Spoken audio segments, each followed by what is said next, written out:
thanks for coming back, and thanks for the feedback from the first podcast. It was very encouraging. I'm glad you enjoyed it, and I appreciate the little bit of advice or a little bit of guidance, or when I went looking to see what you were interested in hearing about, a lot of you reached out, so I appreciate that.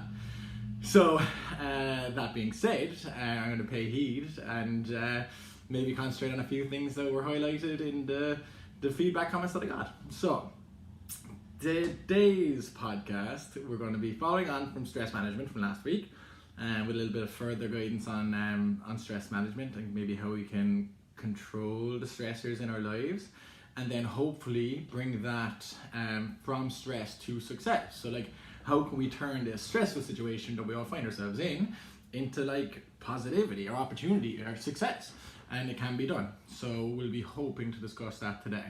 And then after that, I want to talk about, there were also like pastimes and hobbies or habits that were brought up, and like what can we do in this time. I mentioned last week about going inward if we can't go outward, and I also mentioned an unconventional growth or personal growth that might be different to what we're accustomed to. So people asked for a little bit further guidance on that, so I'm going to talk about hobbies and habits, things that we can maybe look to remove or reduce, and things that we can do over the next 2 or 3 weeks to introduce to our lives to make things a little bit better for ourselves, you know, personal growth and getting that growth engine going, because it's powerful. So that's what we're going to talk about today. Kind of like a chapter 2 or episode 2 on stress management, and then talking about habits for success, and positive pastimes for productivity. Let's do that. So first one, stress management. So I mentioned last week about controlling the controllables, which is important, right? Because like we get so stressed out if we start thinking about all of the world that we can't control and try to, like that's counterproductive, or you know, it's self-defeating. Like there's so much that we can't do, so let's just ignore essentially, but be really proactive in our circle of influence, the things that we can actually control, to remove or improve our situation, remove stressors or improve our situation. So that's going to be something that I'll be relating to today, a little bit more refined, but we'll mention that again. And the other one last week I said catastrophe scale. Yeah, out of 10, how bad is things really, you know, 10 being the worst in the world, like doomsday stuff, you're the last on the planet, everything's on fire around you, you know, everyone you know or have known is dead, last one surviving. That's 10 out of 10. 1 out of 10 is perfect, paradise. Where are we on the line? Where are we on that scale?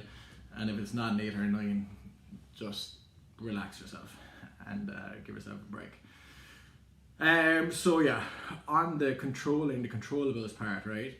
So there's a powerful quote, I think it's from Eckhart Tolle. It's like, accept change or leave. So if there's things in your life that's causing you stress, you either accept it as it is, change it, or try to change it. If it's in your circle of influence, change the stress or the stressor, and if not, leave. All else is madness. Those are your options. You accept, you try to change in the best possible way you can within your scope of influence, and if the stress is still there and you can't accept it, it hasn't changed, you leave it and move on with your life. There's another way to phrase that. It is reframe, recharge, or discharge. So the stress in your life, you look at it in a different way, frame it in a different way. It's cognitive behavioral therapy. You know, look at the situation as it is, but look at it in a different manner that, you know, reduces the stress for you. You know,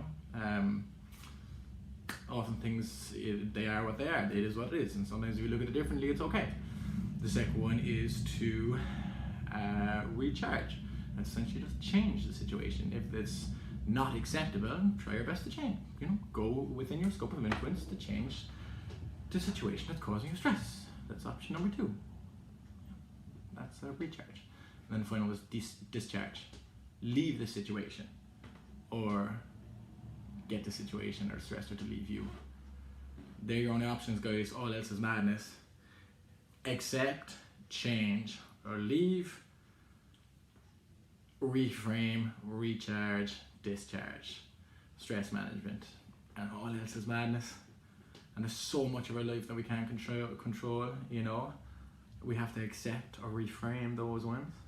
The things we can control, it's absolutely our prerogative and our responsibility to go change them. So go change them in your life, remove, like, you know, change those stressors. And then finally, if you can't accept it and it hasn't changed or you can't change, you just leave that stressor where it is. Get rid of it. And then you move on with your life. Because it's your life and it'll be better for it. So those are the kind of stress management things again, following on from the control and the controllables from last week. It's useful.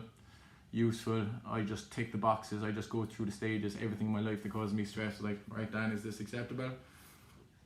If it's not, all right, let's change it. I try to change it. Can't be changed. Leave it. I don't need it. Get out of there. So, and it works. I don't have any stress in my life. Like, none. That's because I go through the phases of accept, change or leave, reframe, recharge, discharge every single time, and it works. Right, so that's kind of stress management. I hope it helps, I hope it's useful. Just think about those stages or phases every time you encounter some stress in your life. Right, next one we were going to talk about today is habits, hobbies, pastimes. What can we do? Because we're all in a bit of a funny situation, right? So we're either self-isolating or social distancing, and a lot of us just have time in our hands. And let's not waste this opportunity. It's the first time a lot of us will get this. We have a fortnight to choose either to use it productively or not to use it productively. We might not get this opportunity again. And habits can literally be built in 3 weeks. 21 days all you need to build a habit. 6 weeks and it's a lifestyle. So we have an opportunity here now to kind of change our worlds and change our lives through building habits and building lifestyles. It's possible, right? You can be whoever you want to be. So the first one, I'm actually going to deal with some negatives first, all right? So negative pastimes, negative hobbies that unfortunately a lot of people in modern society do this stuff as the norm, because it is the norm. Unfortunately, a lot of us are just doing we have a lot of negative pastimes that are either passive or neutral or destructive, and we do them habitually, regularly, and unfortunately because our peers and society is doing it, society at large, we just accept it as the norm without ever questioning things for ourselves as individuals, and I don't think that is wise. So today I might bring your attention to some negative habits, negative pastimes. If it's stuff you're already aware of, it might be time to kind of like check in with yourself and ask yourself why we still engage with these hobbies and pastimes or habits. And if you're not aware of them, maybe this is a chance we could look at this as maybe a wake-up call, like, and start again checking in with yourself and seeing if this is something that you want to bring forward. Because outside of quarantine, you guys will all come out of this, but it's an opportunity to come out as a different person, or, you know, unfortunately carrying these, you know, negative lifestyle traits or hobbies or habits into the future with us. We don't have to, we can leave them here. Right, so again, a lot of these we are doing quite often, and it's a shame because it holds us back as individuals. First one, television, right? So that quote, television is like chewing gum for the eyes, it's accurate. So chewing gum, you chew, you don't get nutrition from, it's not nourishing, it's not adding value to your life, it's just passing time. And it's the same watching television. It's passive. You're not engaged in the process of watching television. You're getting some form of light entertainment that's created for the masses, and then the hour has passed and you are no better an individual and the hour is gone. It's passive, you know. We don't want to be doing passive pastimes. We want to be doing proactive pastimes that make you engage, because that's mindful practice, you know, and engagement like that and having to think about things, it makes you a better, stronger person. So TV comes into that category, Netflix, Disney Plus, all these things. It's just passive waste of your time. We're here once, we're on this planet once, we get 80 to 100 years. Don't spend so much watching TV, it's just not useful. Just like that, social media is another negative one. And I don't want to be a hypocrite here because I'd be on social media quite a lot, but all my accounts are business accounts and they're just necessary for my business. And from time I enjoy it too, you know. I follow nourishing accounts that make me feel good, you know. They're positive, they add nourishment to my life, so I follow them. And you know, it makes my world better, because if I'm positive, people around me pick up on those vibes. Yeah, because positivity, it's contagious, but as is negativity. There's a lot of negativity on social media, lots. So, and there's a lot of negativity in the world. So start with social media, cut negativity out, and then continue cutting negativity out of all aspects of your life. Again, I don't have much negativity in my life because I removed it. But social media, guys, if you're using it, use it with purpose, so with something in mind. Don't be passively scrolling through Instagram at 4 o'clock in the morning. It just, you know, it's of no value. It's passive. It's destructive when it comes to that level of use. So I use it for a couple of hours in the morning, every morning, doing my business stuff, and maybe just seeing a couple of accounts that I follow. But that's about it. The rest of my day, social media doesn't come into it. So just check in with yourself in terms of how much you use and why you use it, and do you feel better coming out of it, or does it cause you stress, or is the comparisons that you're doing between yourself and the people you follow make you feel bad? All this stuff. Just check in with your relationship with social media. I think that's useful. And on that common thread, like just internet in general, like I know we don't say it anymore, but surfing the web, or whatever that term was once upon a time, like just not just be like mindlessly going through Googles or YouTubes or whatever, just searching for random stuff. Like from time to time, absolutely knock yourself out as a luxury or a treat, or if there's something that you know you're searching for a reason, by all means, it's a very useful resource. You know, it's meant to be, initially the internet was the information superhighway, like get into it and get the information you need, but don't be spending too much time on the internet. It's not that useful. Yeah, like those ones aren't useful, right? So television, Netflix, Disney Plus, social media, internet, you're just wasting so much of your day, which on aggregate, when you weigh things up, how much of your 80 to 100 years are you going to spend doing that stuff that's not adding value? And the trade-off then, you know, that those are hours that you could have been spending building yourself and growing, and with with nourishing content, or stuff that's going to be helping you going forward. So yeah. Another negative one, guys, and it's going to be a contentious one, but alcohol and partying and stuff like that. Again, I don't want to be a hypocrite here, because there's a lot of my life that I really enjoyed that sort of stuff, but I always used it as like a luxury, or a treat, or you know, something for celebration or whatever. And there have been times that I probably engaged with partying and alcohol probably too frequently, but generally speaking, it was a treat. But I think here in Ireland we just have we have a terrible culture when it comes to alcohol, and we just accept binge drinking as acceptable and the norm without questioning it as individuals. And because everybody around us has the same philosophy regarding it, we just let it slide without ever challenging it and asking, is this adding value to my life?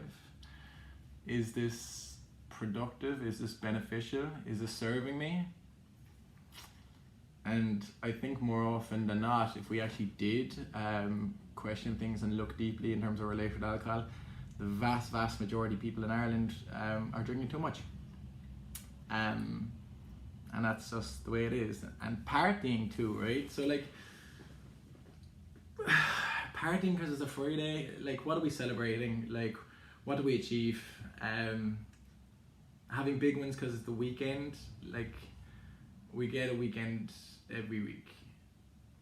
You know, it's how much of our lives are we going to be spending at this stuff, and how much money are we going to be spending, and health are we going to be spending getting drunk and partying for no apparent reason, right? Check in with yourself, and especially like at the moment, you know, we're in quarantine, we're in lockdown. If you're getting strong pangs for alcohol, it might be a chance that, you know, just without judgment, non-judgment, it's just like check in with yourself. It's useful. It is useful.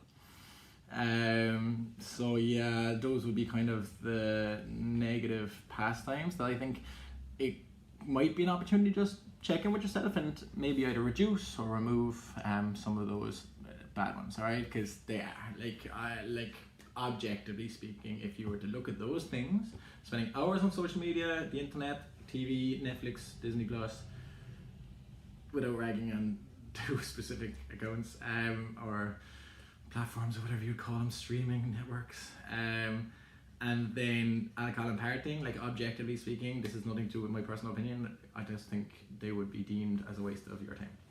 So let's have a look at that.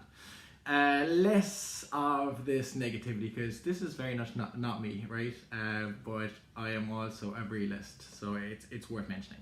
Positive pastimes and hobbies and habits that you can develop in this time of quarantine or self-isolation or social distancing. Because as I said, you can develop a habit in 21 days. 21 days you have a new habit. 6 weeks, it's a lifestyle, it's just who you are. Right, so exercise, big one, like obviously I'm a personal trainer, fitness instructor, PE teacher, etc. But it's just like regardless of who you are, there's 7.5 billion of us, we all have to be moving, we all have to be exercising. 3 days a week, you get the heart rate up real high for 40 minutes, and then the other 4 days you move for an hour. It's just a real simple rule of thumb. And find something that you find enjoyable, that you find interesting, or you have fun doing, just do that. And do it regularly. And this could be a chance, you know, and don't get like distracted or discouraged by things you see on social media and comparison and thinking things are complicated or too complex. Just get moving, just get your heart rate up. You know when you're working hard and your heart rate's up and you're red faced and panting, sweating, like just do that sort of stuff, and don't take anything too technical. It's not. Keep it simple, stupid. Very straightforward. So exercise is a good one. Reading. I love reading. It's one of my favorite things to do. And you don't have to, it doesn't have to be anything too fancy, but just try to read maybe for an hour every day. And it could be a newspaper. But I like reading books. So give that a go. Try to read a book. An hour of reading per day. I try to read a book a week. Generally speaking, I do. I like it. It's what I do just before I go to sleep. And you know, it's nourishing. You know, it takes my attention. I have to focus while I read. Like reading is a mindful practice, especially reading novels. When you're into reading about characters and setting up scenes in your head, that's mindfulness. You're engaged with the process. If I'm not there to read the book, it's not getting read. Whereas if the television is on, that show is still moving. So reading, it's good, guys. It brings you into, you know, it centers you. It's mindfulness. You're in the moment. You're not thinking about yesterday. You're not thinking about tomorrow. And also you're learning. You're building your vocabulary. That was a Freudian slip, or it was definitely ironic. But yeah, so try to build your vocabulary through reading. That's useful. Writing, I suppose with that, I suppose I'm in a kind of a funny situation, or it's kind of I'm doing a PhD, so I have to write daily. You know, I'm forced into that position, but I love it anyway. Like I was doing it anyway. I've always kept journals. Like journaling is super for well-being, and I've always kept them. I used to call them my man logs. Started years ago, but my man logs, which essentially was just a diary, got me into the habit of writing. I love it now. Just love it. And again, it doesn't have to be anything too heavy.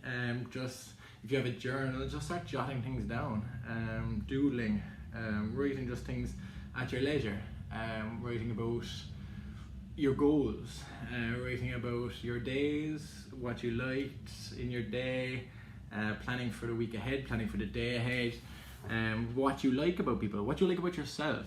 You know, gratitude, guys. Like gratitude is just, it's a superpower, because you cannot be grateful and be sad at the same time. They're mutually exclusive. When you're grateful and really grateful, you can't be sad. Try it. Prove me wrong. Yeah, journaling is a good one. Goal setting I mentioned, but there's something powerful in like setting out goals and putting it on paper, because it gives you structure and it gets it out into the real world. But there's something nice in the fantasy of planning for the future and setting goals. There is something nice in that. But journaling, there I mentioned, there's like getting out into the world. Like journaling is like a counselor, you know. You might pay to go see a counselor and to get your words out verbally. But with a journal, you're getting the words out, but you're writing it. You're getting it from your head into the world. So it's a type of counselling. I remember when I was sick or when I was ill in 2008, the amount of writing I did at that time, but it worked, you know. Everything worked for me at that time, but that definitely worked. Just write, get your thoughts out of your head into the world, and at least with a journey, you're not wrecking people's head with, you know. So yeah, journaling is a good one. What other positive pastimes? Tidying. So you may have noticed my room is different since the last podcast. So tidying and I would call this what's the word for that again? Redecorating, right? Things like that. Again, mindful. You're looking at the scenario, you're putting things around, you're moving things around. Tidying and cleaning, it's a mindful practice. You're engaged in the moment and it makes you feel good. So that's another positive pastime that I think you might be able to bring into your world. It's useful, guys. So have a think about those. And over the next 3 weeks, you can develop new habits. And if you do it long enough, it becomes a lifestyle. And then you're a different person. You can come out of this whoever you want to be. So give exercise a go, reading, journaling, tidying if you want to. Those things, you know, they'll definitely help. And your goal setting, just because we'll come out of this and you either come out in a better position than you went in or a worse position or neutral. But ideally, you want to be coming out in a better position. So goal setting will help with that, which is part of your, you know, habits for success. Positive pastimes for productivity. So get stuck in and tell me how you get on. And you know it's not my love.